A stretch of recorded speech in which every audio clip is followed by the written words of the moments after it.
Good evening and welcome to Live from the Get-In. I'm your host, Robert Crighton. Boo. Ooh. Ah. Thunk. For tonight is not quite Halloween, but it's close enough. Close enough. Close enough. I'd love to tell you that tonight will be scary, but it's largely just for laughs because ghosts are rubbish. Ghosts are rubbish. Ghosts are rubbish. Seriously, all ghosts do is creak floorboards, vaguely blow curtains, and make badly hung pictures fall off the wall like the naturally caused non-psychic disturbances that they are. Naturally caused non-psychic disturbances that they are. There's a terrible echo in this room. Terrible echo in this room. But before we begin the show this evening, I and the rest of the company... The rest of the company. The rest of the company. Seriously, stop now. Stop now. Oh, sorry. Before we begin the show this evening, I and the rest of the company want to make it clear that no matter what terrifying creatures exist in your imagination, Live from the Get-In is a safe space. We want to ensure that no one in the audience or listening at home will have any questions or worries about what you will hear next. So over to Heidi to deliver the trigger warning. Hello.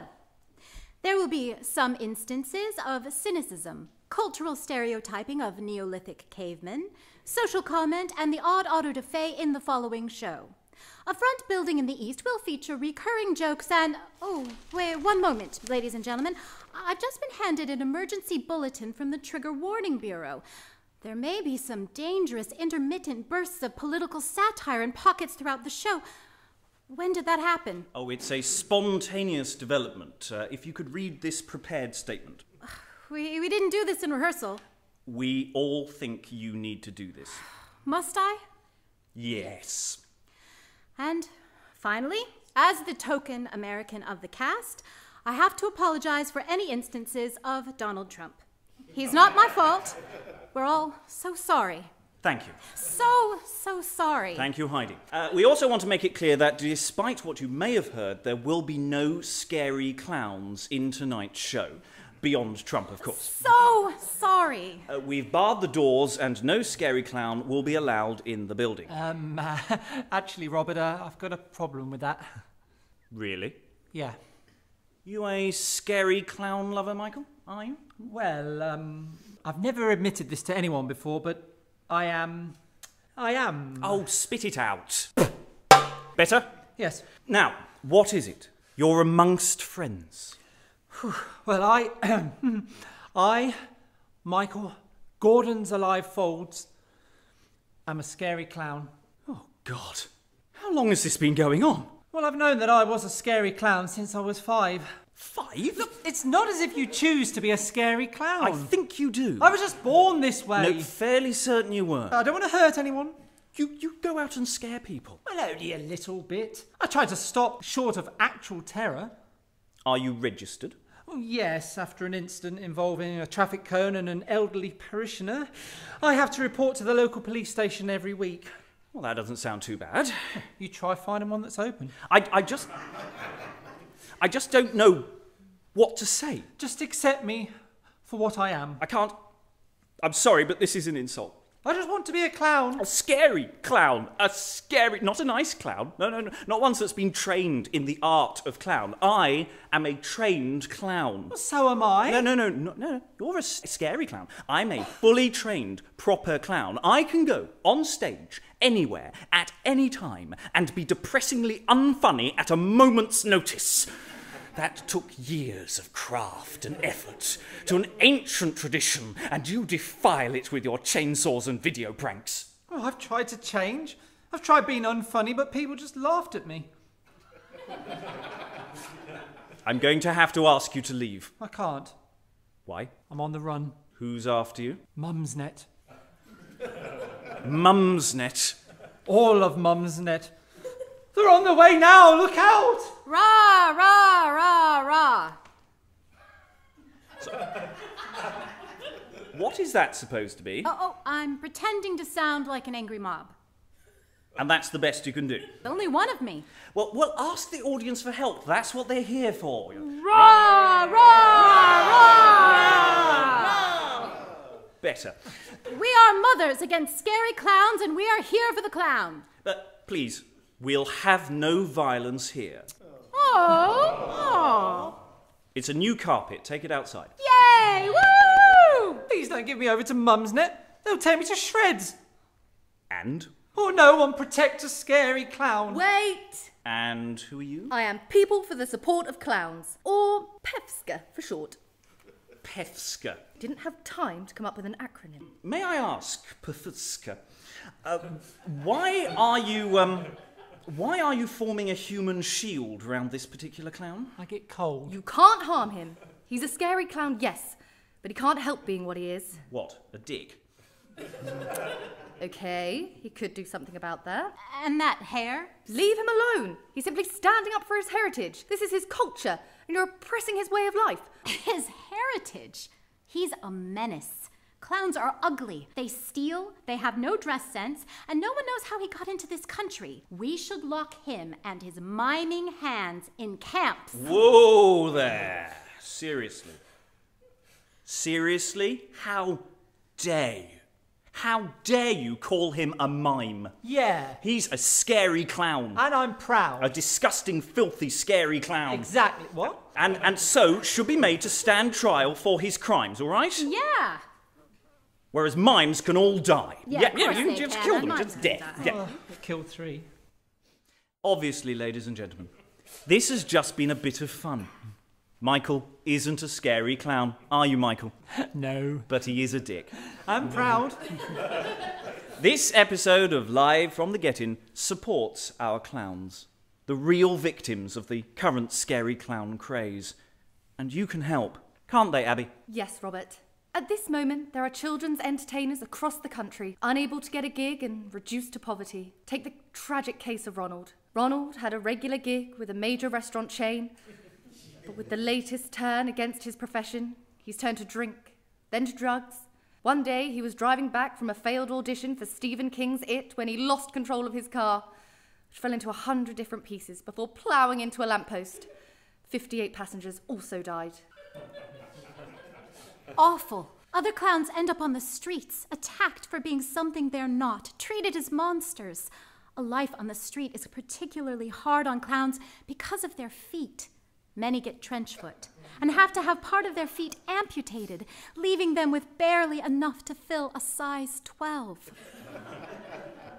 Tragic. Some clowns go to even greater lengths to hold on to their careers, trying desperately for attention, frantically gesturing with their disturbingly small hands, candy floss hair, and bee-stung lips in an attempt to become President of the United States. We're so sorry. We all are. So please, take a moment to think about clowns. They're no laughing matter. Are we done with the introduction now? Oh, I think so. Time for the first sketch. Oh, of course. Sorry. Every time we do a new sketch, to help the audience know that we've moved on, we're all going to do horror screams to break it up. So Abby went first, and so when you hear the scream, we turn the page. You a screamer. Don't be personal. That's not fair. I can scream as well. So your wife informs me. I can scream too. Everyone's going to scream, okay? You've all had the training, and you've all got insurance. And, it's pay per scream. Oh, yeah, sorry. Thank you. Anyway, we'll move on to the first sketch, please. Oh, I'm afraid we can't continue with the first sketch quite yet. What do you mean? We haven't done due diligence yet. Well, you could have said before, that's 2 screams I've paid for now. Sorry, but we can't go on yet. Why not? We haven't submitted the script to the Cultural Appropriation Board. Okay, what's that? Well, as you wrote the sketches, And gave yourself all the best jokes. all of the script has to be submitted to the Cultural Appropriation Board. As a Western, white, cis male, you're not allowed to write about any minority without permission, so that you don't simply repeat gross general stereotypes. I see. Basically, we have to check you're not Donald Trump. So, sorry. I've the checklist here. Are you presenting any black characters? No. Asian? No. Jewish? No. LGBTQ? No. That's not very representative of multicultural Britain. Think of all the people you're oppressing by not hiring them to do this show. How dare you not write characters that don't represent your white male-centric viewpoint? Are you representing any identity group apart from Western white and cis male? Yes. And they are? Dead people. Right. Well, we'll just have to check and see if any dead people object to the material. Any objections from the ghost lobby? 1 knock for yes, 2 knocks for no. There's always one! There's always one! Yeah, they think the show's about them. Now, I'm going to have to ask you to please stick to replying about the group you actually represent, the smart asses. And I think we have our answer and can move on to the first sketch. What was that? That's the sound of a cat on a hot tin roof having its brains eaten by space zombies. Never mind. Abby, could you make the announcement? Ladies and gentlemen, the moment you've all been waiting for. The origin story of ghosts. Ooh. Come with us, back in time, to the ancient savannas of an ancient historical ancientness. Come back with us, back in time. Back in time. Back in time. Back in time. Hug. Hug, hug. Morning. Hug. Hug, hug. What are you doing? Hug, hug. Hug? No, seriously, mate, what's with the hug noises? I thought we were doing the caveman bit. Yeah? Well, that's how cavemen talk, innit? Hug, hug, innit? No. Oh. That's a gross cultural stereotype. Just because we haven't got the wheel or developed a civilization beyond hunter-gatherer doesn't mean we're savages. Oh.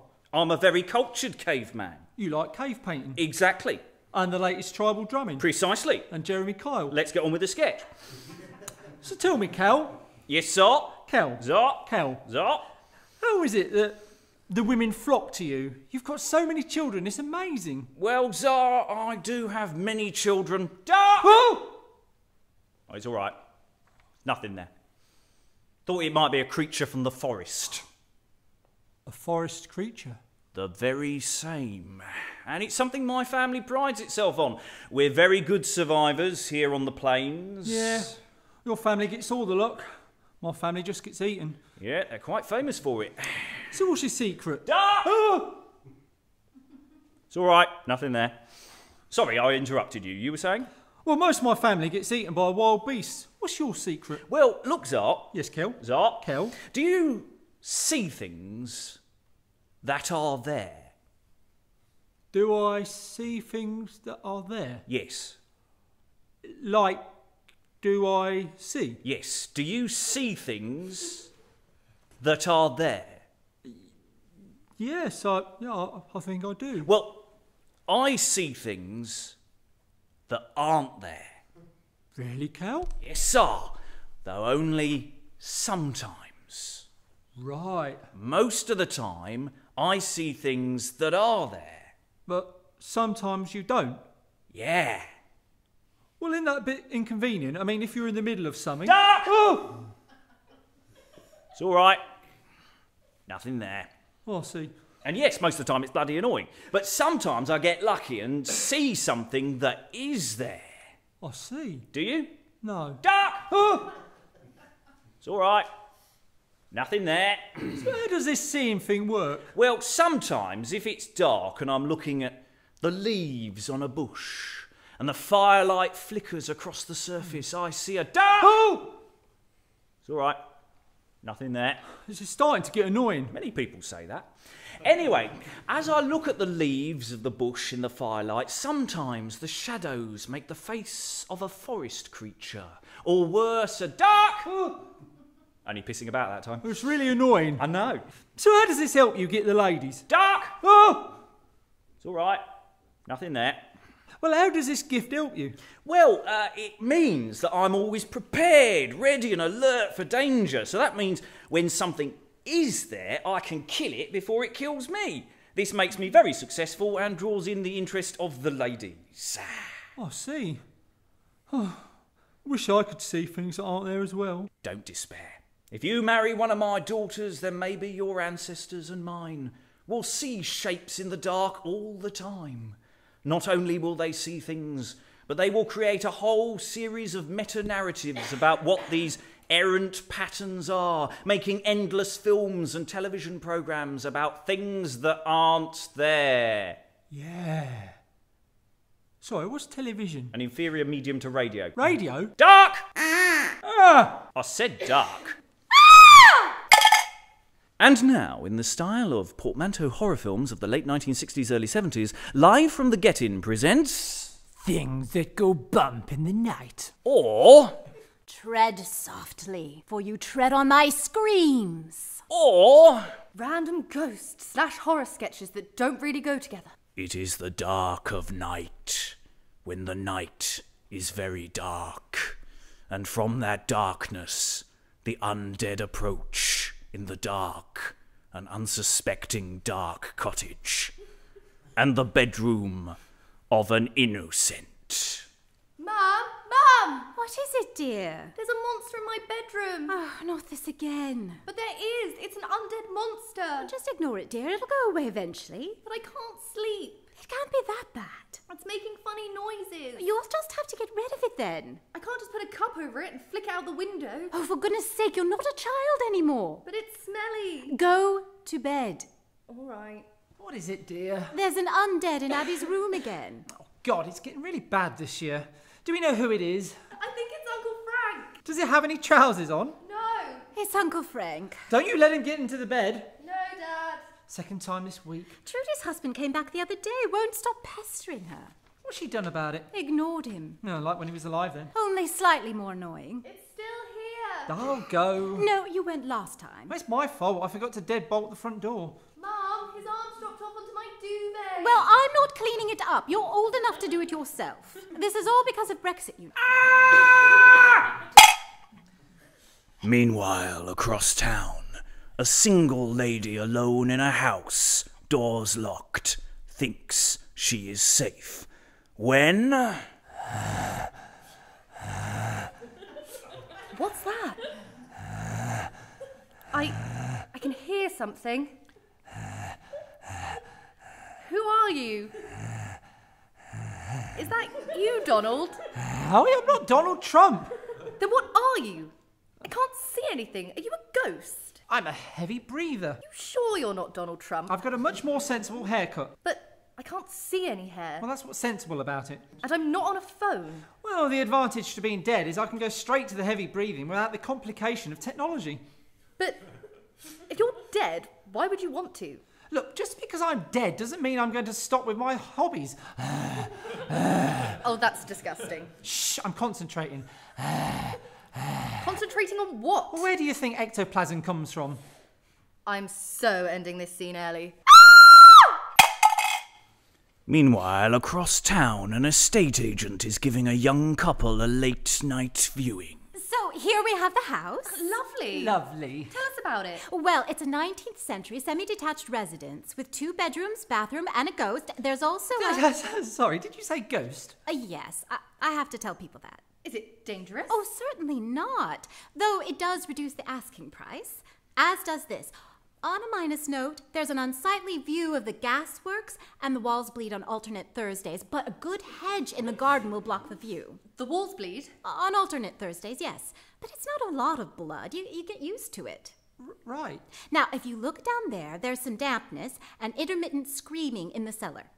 I don't hear anything. Oh, it is intermittent. That's how you know it's genuine. You just can't hire a ghost in on demand. Fair enough. They're lousy timekeepers, ghosts, probably because they're dead. We'd advise you to have a full survey and an exorcism. I'm not sure. There's so much potential for improvement, so long as you don't breach the listing. It's listed. The kitchen, it's a wonderful period piece. The conservation team is happy for you to make changes to the rest of the house. New windows, knocking through that partition wall, etc. But I'm afraid you can't change anything in the kitchen. But it's horrid. I know. Normally a 60s extension decorated with Formica tabletops doesn't usually fall under a grade 1 listing. Grade 1? But you are listed as grade 1 #F, which means you'd have to preserve the ghost embedded in the furnishings. What? It was in the survey. Here we are. In 1971, Mrs. Munn was brutally murdered by her husband by having her head repeatedly beaten against the tabletop. No signs of wear and tear, beyond that slight crack there. Anyway, it is reported that her ghost is seen to wander the kitchen and that ghostly words can be heard. I'm afraid I've broken your yoke, dear. What are you doing with that frying pan? Ow, ow, ow, ow. Oh. This means you can't risk interfering with a part of the heritage of the building, and this will all have to remain in place. So we can't change anything in case we scare away the ghost? Yes. It seems that the diminution of the supernatural in the last few centuries isn't due to the advance of Enlightenment humanist scientific thinking, but due to the proliferation of do-it-yourself. I see. Don't call in an exorcist, update the bathroom suite. Right. It's either that or people tend to stop imagining shit after they get rid of damp and depressing surroundings and fill rooms with light. I don't think it could be that. Definitely monsters from beyond the grave.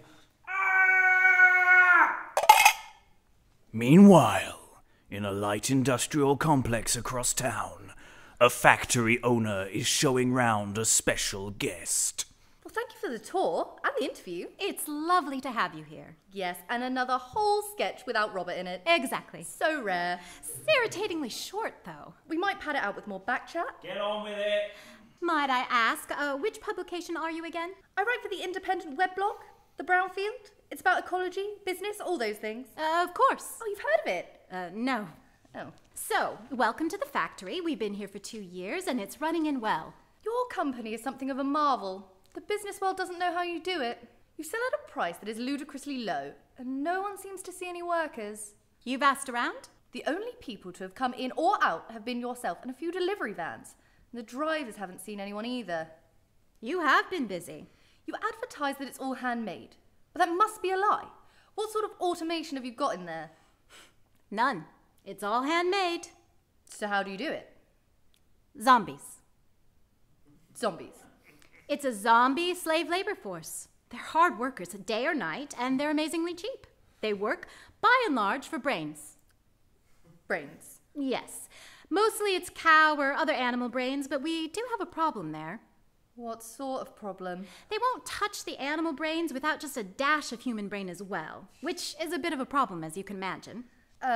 Hospitals? Medical schools? No, just a bit too tricky. People ask questions. We make children's toys, for goodness sake.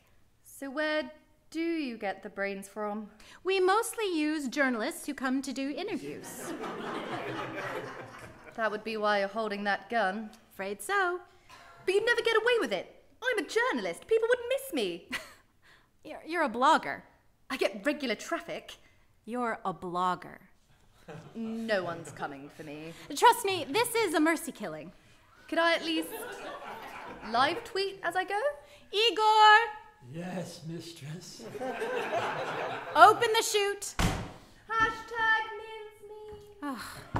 Igor, make sure you make her last. We're not due that vlogger till Thursday. Yes, mistress. And now, a special report on the world of the paranormal. A killer is on the loose, and the police are stumped. Can a psychic help solve the crime? No. This is a case for the psychic dicks. No sniggering at the back there. Police have been called to a house where a woman lies on the ground with a wooden stake through the heart. Another woman stands as a witness to the crime. Oh God, it's terrible. Evening all. Hang on, miss, you must calm down. Now, what seems to be the trouble here? She's been murdered. Yes. There's a stake through her heart. could be suicide. Not suicide. Oh, I think you should let the professionals do their job, miss. Mustn't make loose assumptions. Now, you, sir, do you know anything about this stake through this here lady's heart? I think it's suicide. Intelligent man. He's the murderer. Well, that's a hell of a lead. Look at him. Well, you do seem to be covered in quite a lot of blood, sir. I cut myself shaving. Well, we better get someone to look at that, sir. He's covered in blood. Please, miss, calm down or I may have to arrest you. Me? Now, that is a lot of blood, to be fair, sir. Nosebleed. Oh, I seriously think, sir, we need to get a paramedic to look at you then before we proceed with questioning. If you just put that mallet down, that'll help. He used that to drive in the stake. It's a nice mallet. It's got a bit of weight to it. I use it to tenderise meat. Really? Arrest him. I beg your pardon, miss. He murdered my friend. Charge him with her murder. So you want him charged with murder? Yes. Well, that's going to be a bit tricky. How is that tricky? Well, charging a man for murder, that's a bit precipitate. I don't see how. He murdered her. I didn't do it. He said he didn't do it. I saw him do it. His fingerprints will be all over the mallet. Oh, I knew I should have worn gloves. He did it. So you're thinking she'll be pressing charges? Well, of course she would. Hang on. Press charges? Well, we only have your word on it that she would. She's dead. Oh, hang on. I've got a Ouija board here somewhere. Ouija board? One moment, please, miss. Phil, if the psychic's in the van, send her in, will you? What do you need a psychic for? Well, we need to have an official complaint from the victim. What? Yeah, we need her to press charges. For murder? Yeah, murder. I mean, the law shifted a bit post-Brexit, so she has to press charges. All right, bring on the psychic. I didn't do it. Okay, everyone, this is Madam Liar. Please don't touch her. Does that interfere with the vibrations? No, I just don't like being touched by poor people. I am now going into a deep trance. I'm now in a deep trance. It's very deep. Right, now what's the name of the victim? Hillary. Okay, Hillary, can you hear us? Yes. Who murdered you? Donald. Donald. Would you like to press charges? Yes. Fuck yes. Right, so Donald, did you kill this woman? No. What's the matter? Well, he said he didn't do it. And? Well, it's her word against his, isn't it? I didn't do it. He said he didn't do it. She said he did. His fingerprints will be on the stake. Look, Hillary, are you sure you want to go ahead and press charges? It's not going to be easy to get a conviction. I didn't do it. Why not? Well, it will go to trial. They'll ask a lot of terrible questions. I mean, did she lead him on? He stabbed her. He stabbed me. Shush now, perturbed spirit. He stabbed her. Yeah, but was she asking for it? He stabbed her. Yeah, but look at the way she's dressed. What about it? A vampire? A vampire costume? Exactly. Asking to be stabbed, wasn't she? That's what you do to vampires. It's Halloween. Calm down, dear. I was afraid for my life. Stands to reason. I mean, this poor 6'3" man who works out. Oh, thank you. This poor 6'3" man built like a Greek god, naturally cowered with fear as he was approached in the middle of the night by this terrifying, bloodthirsty 4'3" waif-like vampire. I was defending myself. So he naturally grabbed the first thing that came to hand. A piece of wood that he carefully whittled down to a point? Exactly. These vampires coming at you in their suggestive undead costumes. Well, asking to get stabbed. 13 times. 13 times. Asking for it. Asking for it. Nasty woman. Nasty. A nasty, nasty woman. Nasty, nasty woman. But if you want to press charges, miss, you want to go through the courts, you want to have everyone know what you got up to at night, well, that's up to you. I mean, I'm assuming this isn't the first time you've dressed as a vampire. Once a year. Well, yeah, that's evidence as to what kind of a person you are. Yeah, untrustworthy. I mean, if you just worn a good plain pumpkin costume, you wouldn't be dead now, would you? Oh, I definitely wouldn't have stabbed her then. Definitely. Hillary, he's still in there. Yes, but I'm feeling a bit faint. No stamina. I'm just concentrating. I think I might be able to use this psychic's powers to... What? Is it my imagination or is Hillary's bloody corpse getting up? Yup. Excuse me, Hilary. You really shouldn't be getting up in your condition. I demand a drugs test. Madam, could I please ask you to lie down and remain dead? This isn't very attractive behaviour. Using psychic powers to put Donald's tiny hands round his own throat is not a very positive act. It's not very nice. Making him choke himself to death doesn't look very real, does it? I'm not dying, I'm a winner. Sorry, Hilary, I'm going to have to arrest you now for murder or emails or something like that. He did it for himself. Yeah, well, I just can't believe anything you say. There's a reason for that, but I just can't put my finger on it. I think we have to stop this sketch now. It's starting to feel too much like a satirical cartoon in the New Yorker. That's all right, nobody reads it over here. No one reads it over there. My client has come to appeal the decision by the Department of Work and Pensions to cut his disability benefits. He was found as being fit for work, and this is clearly not the case, ignoring a number of conditions that make work for him impossible. I see. I'd like to speak to your client myself. Oh, of course, but could you limit your questions to straightforward yes or no answers? Of course. So, you're not in work at the moment. You've been off work for 3 years? And you've been off work for a chronic condition. He's dead. And yet you were assessed as fit for work. Yes, if you look at the document 4, you will see that because he can occasionally move small objects around the house, he was fit for work. This isn't the first time you've been assessed as fit for work, is it? He was assessed as fit for work 3 years ago, having been diagnosed as having a heart condition. Did your client find work? No, he died the next day. I see. Have you many other clients like this? About 2,500. I have to say, this isn't awfully funny. No, but I think we'll just awkwardly end the sketch here. Welcome, ladies and gentlemen, to the Museum of Tat! And kitsch. I'm Geoffrey Collins, curator of the Museum of Tat. And kitsch. And this cute, fuzzy creature, confused, is Colin Jeffries, former senior lecturer in Tat at Sheffield University, currently trainee barrister. Barista. Oh! Money's a bit tight at the moment. I wish I'd known. I could have helped. Oh, thanks. I'll have a latte. Anyone else? Flat white, please. Right. And tonight we have a very special live ghost haunting for you.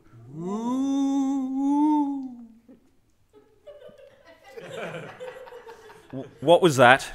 It was a ghost. Wasn't though, was it? No, it wasn't. Make the coffee.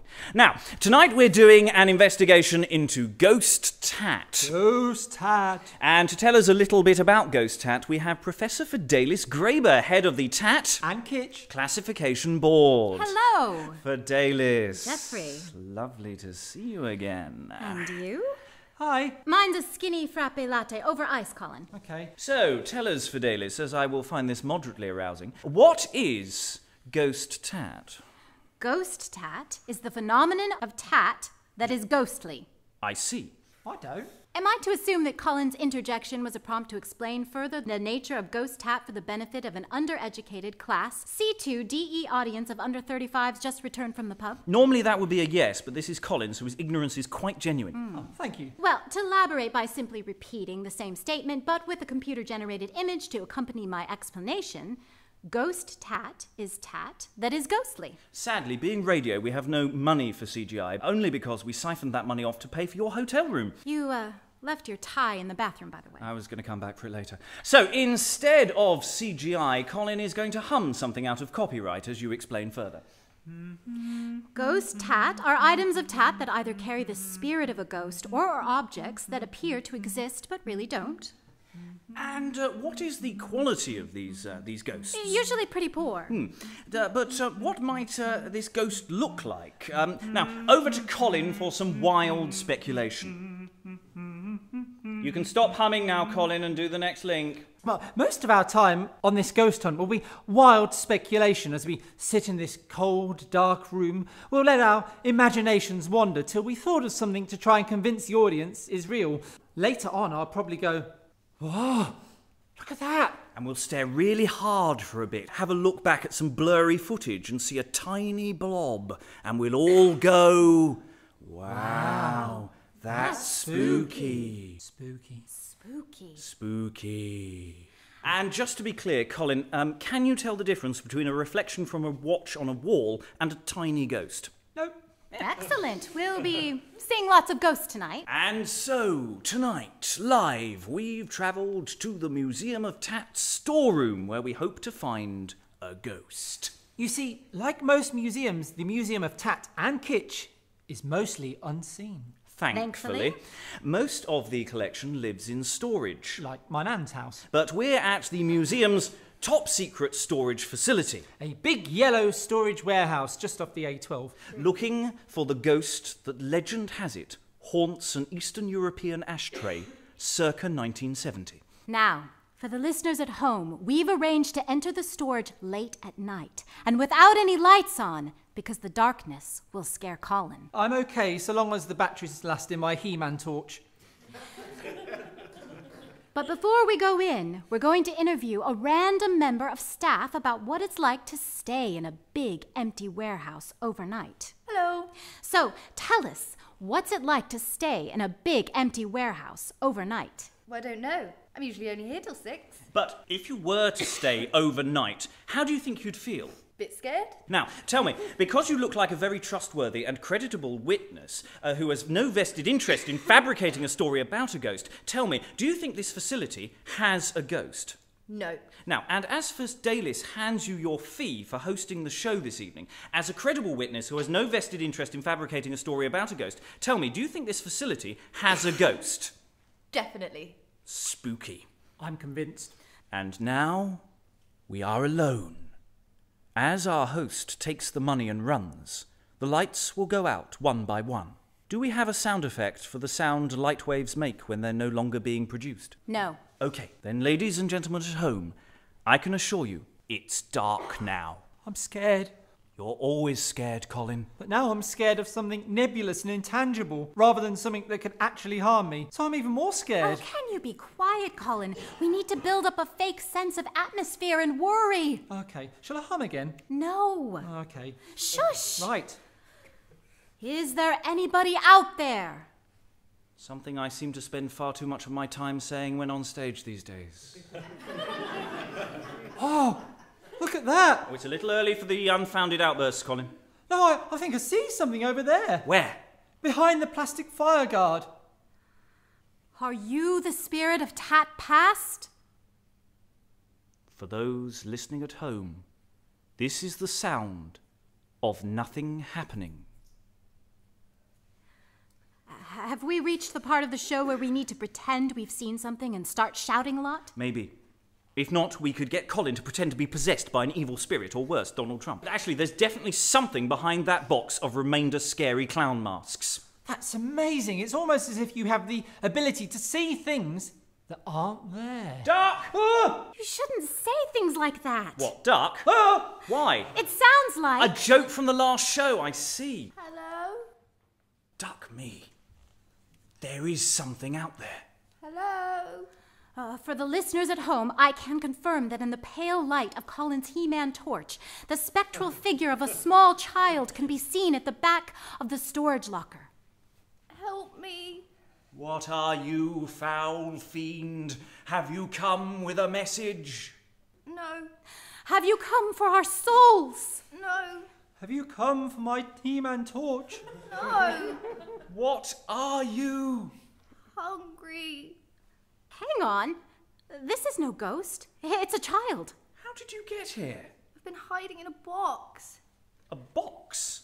I work in a factory, making scary clown masks in my home country to escape the terrible conditions, low pay and slavery that your Western society encourages, so that you get these terrible items sold mostly in supermarkets at rock-bottom prices. I climbed into a box, hoping for a better life. So you're not a ghost? No. And you're not dead? No. Disappointing. Such a waste. I don't know why we bother. You couldn't have pretended for another 5 minutes, could you? Please, I'm starving. Selfish. So selfish. The young of today are always thinking about themselves. Can I have a drink, please? Wants to scrounge off us now. Disgusting. Wasn't even wearing a scary clown mask. It's collapsed on the floor now. Oh, ruins the show and then can't be bothered to stand for a few more minutes. All right, I'm off to my 5-star hotel. I'll leave you to finish off here. I'll catch you up. Colin, if you could actually just clean up, I'd dump the body in a doorway somewhere. We don't want the police trampling through the collection. Righto. So, if you have been affected by any of the issues raised in this programme, well, then you'd vow to go live in a field and never buy anything pointless and wasteful beyond food and essential goods ever again. But we all know that won't happen. So, from everyone at the Museum of Tat, good night. And that, ladies and gentlemen, is almost the end of the show. But I want to close on this little story. It had been a long day. I crawled out of the house to brave the inexhaustible and unrelenting brightness of the late October sunlight, ignoring the infinite number of things wrong with my decaying flesh, and thought I might do something socially productive, like bake a cake, and then eat it all by myself. So, I took the shopping list harvested from the annals of the internet into the local co-op. Actually, we have 2 co-ops, the tragedy of late capitalism meaning that even the cooperative movement needs to be in competition. I selected the many items needed on the list, but found myself slightly baffled. The eggs and flowers seemed normal enough. I've watched Bake Off. But the blood of a freshly killed virgin seemed a little outre. Well, I thought maybe this is what happens when you move to Channel 4. I asked the cheerful illegal immigrant behind the counter if they could help me. In my innocence, I assumed that all immigrants were familiar with the art of blood sacrifice. I've been in the same room as a copy of The Sun, so these thoughts will have reached me. Unfortunately, the illegal at first appeared to speak no English. Typical, I thought. I'll have to look for a native English speaker who, at least in my experience, has mastered the monosyllable. But then I realised I had made a gross cultural assumption, as the man behind the counter demonstrated the efficient snapping of a chicken's neck. So I could see that not only could he understand me, but that he was also a highly skilled illegal mime artist. He then proceeded to tell me his life story, completely in mime. During a 15-minute display of his visual prowess, a crowd of customers all stopped to watch in stunned amazement, as he told us, all without words, how he had escaped his home country, fought the waves to cross the Mediterranean, worked across Europe, and finally emerged from an undercarriage of a Luton, in all places, in Luton. The story of his escape from that hellish nightmare, Luton, left the speechless crowds, now trailing out the co-op in tears. It was the most moving story anyone had ever told through the medium of mime. When he finished, we all burst into applause. The crowd gathered round him, weeping for joy, before finally dragging him into the village square to be burnt. As we warmed ourselves round the impromptu auto-da-fe, some people were toasting muffins and marvelled at the commitment the mime had to his craft, not screaming once as the flames licked his tortured body. I realised at that moment I hadn't paid for the items in my hands, the flour and the eggs. In the jubilee atmosphere of roasted mime, I thought that no one would probably want to call in the police and I could brazen it out by walking away. Unfortunately, it was as I walked away, my unpurchases in my hands, that the terrible thing happened. The burning figure on the spit, barely alive, lifted his arm and for the first time spoke. "Not paid!" In my shock and surprise at his commitment to his job, I threw the items into the air and promptly fell flat on my back. The crowd, shocked into a stunned silence that their mime could speak, didn't even look at me as the eggs and flour flew up in a high arc and came crashing down on my prostrate face. It was only as I struggled to get up, covered in white powder, a solitary russet-brown egg smashed and attached to my nose. Only then did the crowd slowly follow the flaming arm of the speaking mime, whose first and last verbal pronouncement at least meant his soul would reach heaven. As the crowd faced me, the mime managed a final cry of, well, I think it was, "Ow!" But to the crowd it sounded more like, "Clown!" White of face and round red egg of nose. That is what I had become. And that, ladies and gentlemen, as the rushing Mumsnet leaders came for me, that is how I died. Thank you, and good night. You've been listening to Live from the Get-In by Robert Crighton with Heidi Bernard-Bubb, Abby Broom and Michael Folds. Live from the Get-In was a Milk Bottle audio production performed for a live studio audience at the Quay Theatre!